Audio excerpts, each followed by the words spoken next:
Hey folks, Ellie Little here with TA Today, and let's look at quantum computing. I mean, this thing has been on fire. There's no other way to describe it. We get these big pushes up. You see here with the volume expansion. This is on a monthly.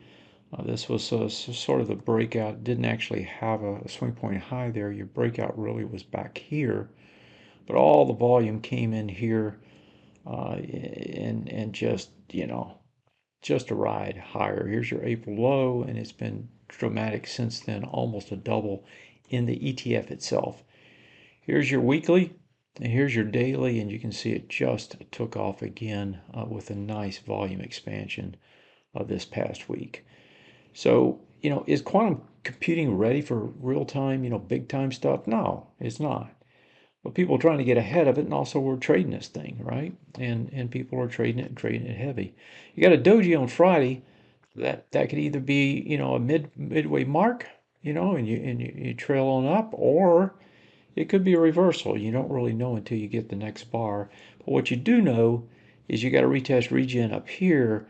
That probably when it gets back there is going to get bought if that's in fact gets back there. To get a real strong buy, you'd want to come all the way back down here, but that would feel like a collapse if that were to happen. In a way, that's what you would like to see, but in another way, man, that would be tough to be sitting on if it did. Here's your others, 92 on the weekly, whereas your 96 over here. And over here, you're not even going to have one until you get all the way back. Let's put that one in until you get all the way back down to here. So it looks to me like, your first buy area on the ETF itself is here. The sweet buy is down there, but you'd have to get some sort of a real push to get back down in that space. And you'd have to fill this gap area that's in here, which is probably going to be a pretty good support area on the first move back down. That's the general, right? If you go look at the MTTFs, they're not stretched in any way or form. If you go look at the ABCD structures, you got both of these active and in play. One shoots to 119, so you're about 10% less.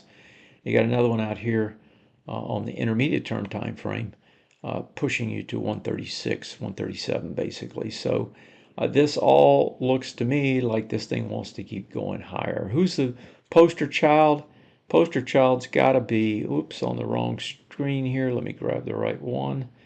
Poster child has to be over here with Rigetti. This has been the leader. If you look at the weightings in the ETF, this is the #1 weighting in the ETF. Going back to the charts here, you can see takeoff. Sweet buy area would be back into swing point high, which is right around 22, 21 and a half. You got to break out. Now, what I would say is you got to break out prior month, right? That price point up there was 21.42. That breakout corresponded with this breakout here, 21.42. So what does that mean? That means you got multiple swing point breakouts, multiple time frames, right? When you get that, you don't have to come back in because there's no left-hand side resistance on this thing. And that's exactly what you're seeing happen, right? This thing is shooting forward and shooting forward with a lot of thrust. If you're looking for an entry, you have to go to your daily, and that daily, potentially that entry, if you look at your volumes here, potentially the entry is going to be this congruent area right here to start with, which is Friday's low. You'd really like to see it come back into this area to get a better buy. Sweet buy is way down here, but you can kiss that one goodbye. It's not coming that deep. That would be what you see over here as well. Looking at it on the MTTFs, this one's starting to get pretty stretched though, and so I'd be a little bit concerned to chase it much more up here. I'd certainly have my foot on the accelerator and the brake at the same time if you're trying to do that. You go over here and look at your ABCD structures. They're all in play, and they point a lot higher. And so, this is just a question of how far do you want to chase and run with this thing. And right now, that's been the correct play, is just run with it. See if you can get an entry into this area and just run with it. Now, the one that I have been focused on is the number 2 one on this list, which is IONQ. And this also has a nice pattern to it. You can see it here. It's offered better setups in terms of buys. We bought into it ourselves right down here on this pullback. Got a nice entry and got a nice big pop out of that. Not having quite the volume build up here yet, which is fine. We're still not back to those highs yet. We'd like to see that volume build up continue as we get there. If we look over here, you gotta push up. This is your breakout right here, right? That's your breakout bar off of this swing point high, off of those 2 swing point lows. If you were to get a retrace down into this area, that's probably going to be an automatic buy. But notice over here, you got the breakout on the same time frame. Again, multiple swing point breakouts, multiple time frames. That thing doesn't have to look back, and it hasn't, and that's why we jumped in it on this smaller retrace before it got back to the big stuff. Looking at number 3 here, let's see what that one looks like, and we'll go here. QBTS, which is a D-wave.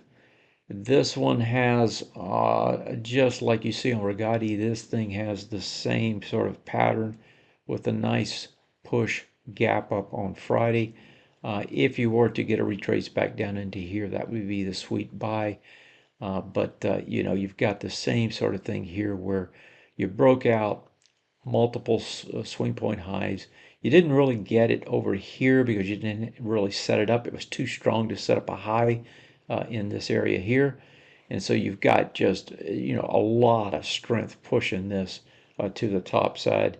So, you know, it's almost like, you know, shooting fish in a barrel here. It doesn't matter what you point at, you just point.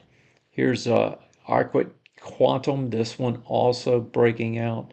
Now this one's a little bit different, coming from a much lower base. So this is like the poor man one, you know, where you pick the cheaper one if you're playing this. I don't like to play that sort of a game. I like to stick with the stronger ones.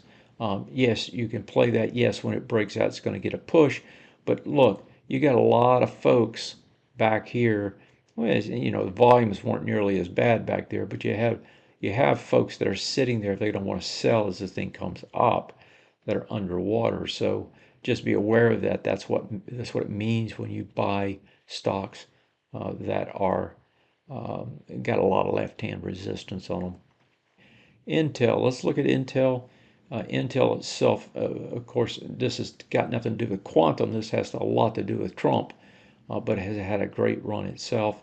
But over on Intel, you've got the same sort of thing. And in Intel, you got enough resistance up here. This is not a stock I'd probably be playing at this point. It was a buy down cheaper, not up here. Next on the list is Tower Semiconductor. And again, you've got nice strength here. Again, this is not the big, doesn't have the big presence in the field that the others do. The others are the more pure plays. And so I'm probably not going to go any farther. You've got some large names. The rest of them here, really, to me, just are not the pure plays. So quantum computing, what I wanted to say, and what I brought this up for, and the reason I'm looking at this is one of the hottest sectors right now. It's hard to lose in this sector as long as you don't take on too much leverage and push too hard. If you're able to you know, get a good position and then try to ride it, that's what you should be trying to do, and then you can trade around that core position as this thing continues to escalate. And as we saw, we've got some big numbers up ahead in terms of projections. So it's going to, you know, this is probably going to play out as long as the general market plays out over the next, you know, 6 months to a year. This is going to play out to be one of the hottest sectors probably during that time. You want to be focused on it. You want to be looking at it. And you want to be trading it. That's it this time. Have a great one. See you next time.